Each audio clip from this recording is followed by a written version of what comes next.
আলোচনায় ফিরবো ডক্টর মাহফুজ কবিরের সঙ্গে। আবারও স্বাগত আপনাকে। শুরুতেই বলতে চাই, আমরা প্রতিবেদনটিতে যেমন দেখছিলাম, হঠাৎ করে ভারত থেকে সুতা আমদানি কেন বন্ধ করতে হলো, আর এর প্রভাব কোথায় কোথায় পড়বে, কিভাবে পড়বে, এটা জানাবেন। হ্যাঁ, ধন্যবাদ। আসলে এই সিদ্ধান্ত নিয়ে হয়েছিল বেশ কিছুদিন আগেই, মানে অনেকদিন ধরে আসলে বিটিএমএ বলছিল যে আসলে বাংলাদেশে তো একটা বড় ব্যাকওয়ার্ড লিঙ্কেজ তৈরি হয়েছে এবং সুতা উৎপাদনটা ভালো হচ্ছে বাংলাদেশে, কিন্তু তারপরেও আসলে বিদেশি সুতা ব্যবহার, বিশেষ করে যে ভারতীয় যে সুতা ব্যবহার, তো সেটি বাংলাদেশের যে এই ব্যাকওয়ার্ড লিঙ্কেজ সেটা ক্ষতিগ্রস্ত করছে।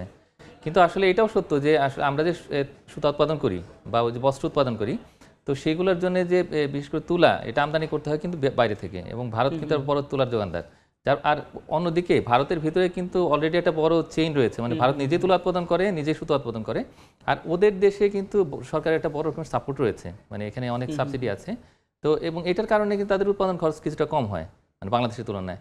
আর বাংলাদেশে যেটা দাঁড়াচ্ছে সেটা হলো যে বিটিএমইতে এখন বলছে যে না, এখন দেশের যে উৎপাদন সক্ষমতা সেটা বাড়বে, তার কারণ যেহেতু এই স্থলপথ দিয়ে আমদানি করার ক্ষেত্রে অনেক সময় অনেক অসততা দেখা যায়, বিশেষ করে যে ওজনের ক্ষেত্রে হয়তো হেরফের হয় এবং অনেক সময় যে স্মাগলিং নাকি হয়ে থাকে। তো এটা বলা হচ্ছে, তো এটা সত্য মিথ্যা থাকতে পারে, কিন্তু আসলে বিষয়টা সত্য যে আমাদের দেশীয় শিল্পের সুরক্ষা দিতে হবে। কিন্তু সুরক্ষা দিতে গিয়ে আমাদের সব শিল্পেরই সুরক্ষা দিতে হবে। একদিকে আমাদের উৎপাদনকারী, মানে বিশেষ করে যে সুতা উৎপাদনকারী শিল্প বিটিএমএ, এবং একই সঙ্গে আমাদের যে তৈরি পোশাক শিল্প, দুইটার একসঙ্গে যদি আমরা সুরক্ষা দিতে পারি সেটা সবচেয়ে ভালো। এই যে বিটিএমএ যে কথা বলছিলেন, ওনারা কিন্তু বলছেন যে বেনাপোল বন্দরে আসলে এমন কোনো মেশিন বা এমন কোনো কিছু রাখা যায় কিনা, যন্ত্র রাখা যায় কিনা, যার ফলে দেখা যায় যে ন্যায্য মানে কাউন্ট মেজার করা যায় কিনা।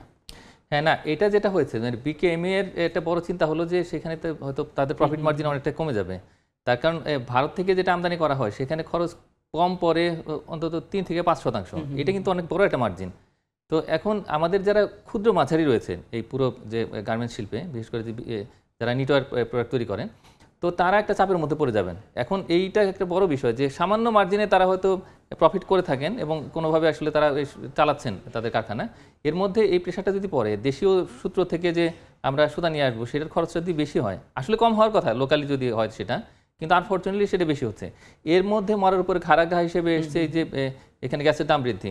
তো এটার ফলে এখন যদি নগদ সহায়তা বা অন্য কোনো নীতিগত সহায়তা যদি না নেওয়া হয়, তাহলে সেই ক্ষেত্রে কিন্তু আসলে উৎপাদন খরচ অনেক বেড়ে যাবে সুতার ক্ষেত্রে। তাহলে সেই ক্ষেত্রে আসলে আরো বিপদে পড়ে যাবে কিন্তু আমাদের পুরো তৈরি পোশাক খাত। তো এটা একটা বড় চিন্তার বিষয়। এই যে বলছেন যে জ্বালানির মানে দাম বৃদ্ধি পাচ্ছে, তো এর ফলে দেখা যায় যে এই যে সুতা আমাদের আবার বিকেএমইএ বলছে যে সুতা উৎপাদনের সক্ষমতা বাড়বে, কিংবা হচ্ছে পোশাকের অনেক পোশাক শিল্পে অনেক বেশি ব্যয় বৃদ্ধি পাবে। তো এক্ষেত্রে দেখা যায় ভারত সরকার তাদের পোশাক মালিকদের কিংবা পোশাক যে শিল্প কারখানা আছে সেখানে সুতাকল মালিকদের অনেক ধরনের বেনিফিট দিয়ে থাকে, সেখানে বাংলাদেশে আবার দেখা যায় সুতাকল মালিকদের সে ধরনের বেনিফিট দিয়ে থাকে না। তো এক্ষেত্রে আমার প্রশ্ন হলো, তো বাজার প্রতিযোগিতা দেখা যায় বাংলাদেশ পিছিয়ে যাবে, তো এক্ষেত্রে আসলে বাংলাদেশের কি করণীয় বা সবকিছু মিলিয়ে? আচ্ছা, এখন যেটা আমাদের মূল চিন্তার বিষয় সেটা হচ্ছে যে এই মুহূর্তে আসলে যে শুল্ক নিয়ে অনেক রকমের সমস্যা চলছে, সারা পৃথিবীর অর্থনীতি কিন্তু তথস্থ হয়ে আছে মার্কিন যুক্তরাষ্ট্রের শুল্কের কারণে। তো আমাদের যারা তৈরি পোশাক উৎপাদক রপ্তানিকারক তারাও কিন্তু অনেকটা চিন্তার মধ্যে আছে 3 মাস পরে কি অবস্থা দাঁড়াবে। এখন এই অবস্থায় আসলে এই যে হঠাৎ করে যে উৎপাদন খরচে চাপ বৃদ্ধি, বিশেষ করে যে ভারত থেকে স্থলপথে যে সুতা আমদানি, তো সেখানে একটা সমস্যা আছে। এখন বিষয়টা হলো যে আসলে আমাদের যে স্থলবন্দর, বিশেষ করে যে বেনাপোল বন্দর, তো সেখান দিয়ে কিন্তু ভারত থেকে আমাদের 70% মতো এই আমদানিগুলো হচ্ছে। তো ওইখানে একটা ভালো মেশিন থাকতে পারলে ভালো হতো, মানে কিন্তু এই যে মেশিন কিন্তু ইনস্টল করা হয়েছিল, পরে দেখা গেল যে সেটা অকৃত হয়ে গেছে। তো এখানে ষড়যন্ত্রও থাকতে পারে। তো মূল বিষয়টা হচ্ছে যে আমাদের আসলে সক্ষমতা থাকতে হবে যে সেখানে আমরা ঠিক মতো যাতে কাউন্ট করতে পারি এবং কোনো ধরনের যেন এই স্মাগলিং না হয়, তো সেটা নিশ্চিত করা কিন্তু প্রশাসনের দায়িত্ব। তো সেটাতে যেহেতু একটা গাফিলতি হচ্ছে, তো এখন আমাদের তো ব্যবস্থা গ্রহণ করতে হবে। বিশেষ করে আমাদের সুতা উৎপাদনকারী শিল্পকে বাঁচাতে হবে, একই সঙ্গে তৈরি পোশাককেও বাঁচাতে হবে। দুইটা বাঁচানোর জন্য একটা উপায় আছে, সেটা হলো যে আসলে এই যারা উৎপাদনকারী তাদের খরচ কমানো, বিশেষ করে যে তাদের যদি নতুন মেশিন দেওয়া হয় এবং তাদের যে ওয়ার্কার আছে তাদের যদি উৎপাদনশীলতা বাড়ানো যায়, তাহলে সেক্ষেত্রে কিন্তু খরচটা কমানো যাবে। এবং একই সঙ্গে আমরা এই সুতা উৎপাদনকারী যে মিলগুলো রয়েছে তাদের খরচটা কমাতে পারি যদি আমরা এই তাদের জন্য গ্যাসের আলাদা একটা প্রাইস ডিটারমাইন করি।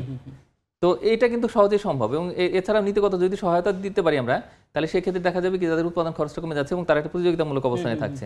ভারত অনেক সুবিধা দিচ্ছে কিন্তু বাংলাদেশ কিন্তু সেই অর্থে সুবিধা দিতে পারছে না।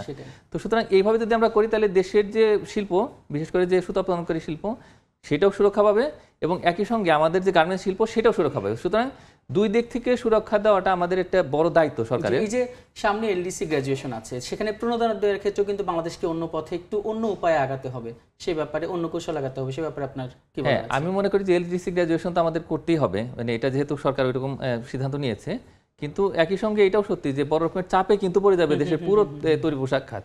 এখন এটার জন্য প্রতিযোগিতার সক্ষমতার যে বিষয়টা, সেটা কিন্তু এখন এইভাবে যদি আমরা একটু তাদের ক্যাপাসিটি ডেভেলপ করতে পারি, তাহলে সেক্ষেত্রে ভালো মেশিন দিলে আর উৎপাদনশীলতা যদি বাড়ে, তাহলে সেক্ষেত্রে দেখা যাবে যে আমাদের খরচটা কিন্তু কমে যাচ্ছে। আর তার পাশাপাশি আসলে নীতিগত সহায়তা দিতে হবে, নগদ সহায়তা তো আমরা দিতে পারবো না, তার কারণ এলডিসি গ্র্যাজুয়েশনের পরে বিভিন্ন রকম বাইন্ডিংস আছে।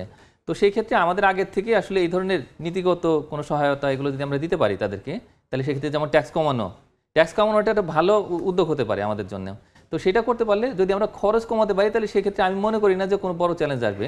এই খরচ কমের জন্যই তো আমরা আসলে ইন্ডিয়া থেকে নিয়ে আসি, আর যেহেতু এসএমইগুলো তাদের উপরে নির্ভর করে, এবং বলা হয়ে থাকে যে আমরা যতটুকু আমদানি করি ভারত থেকে এই সুতা, তার 50 ভাগের মতোই এই এসএমইরা ব্যবহার করে, এবং তারা খুব অল্প অল্প করে আসলে ওইরকম এলসি করার সুযোগ পায় না তারা বড় আকারে। জি, ডক্টর মাহফুজ কবির, দেখা যাচ্ছে এখন তো কিন্তু বাণিজ্য যুদ্ধ চলছে এবং ডোনাল্ড ট্রাম্প ট্যারিফ বিভিন্নভাবে তার শুল্ক নীতি বিভিন্নভাবে আরোপ করছেন।